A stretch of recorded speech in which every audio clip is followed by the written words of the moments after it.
2016 சட்டமன்ற தேர்தலுக்கான கூட்டணி அமைப்பது குறித்த பேச்சுவார்த்தை எப்போது தொடங்கும் என்பது குறித்து திமுக பொருளாளர் ஸ்டாலின் விளக்கம் அளித்துள்ளார். சென்னை விமான நிலையத்தில் செய்தியாளர்களிடம் பேசிய அவர், செம்பரம்பாக்கம் ஏரி நீர் திறப்பு குறித்து கவர்னரிடம் திமுக அளித்த மனு மீது நடவடிக்கை ஏதும் இல்லை என்று கூறினார். இதேபோல் ஊழல் பட்டியல் குறித்து தமிழக காங்கிரஸ் தலைவர் இளங்கோவன் அளித்த புகாரின் மீதும் நடவடிக்கை எடுக்கப்படவில்லை என தெரிவித்தார்.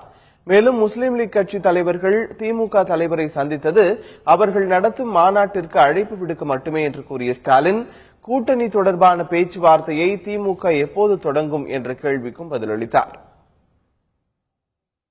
அதுக்காக வரலவங்க அவங்க ஒரு மாநாடு நடத்துறாங்க. அந்த மாநாடு நடத்துவதில் தலைவரை கலந்துக்கணும்னு சொல்லி அழைப்பு விடுத்திருக்காங்க. அவ்வளவுதான். தேர்தல் தேதி அறிவிக்கப்பட்டதுக்கு பிறகு. இதனிடையே இன்று நடைபெறவுள்ள மருத்துவத் துறையினர்களுடனான கருத்தரங்கு நிகழ்வில் கலந்து கொள்வதற்காக திமுக பொருளாளர் ஸ்டாலின் கோவை சென்றடைந்தார்.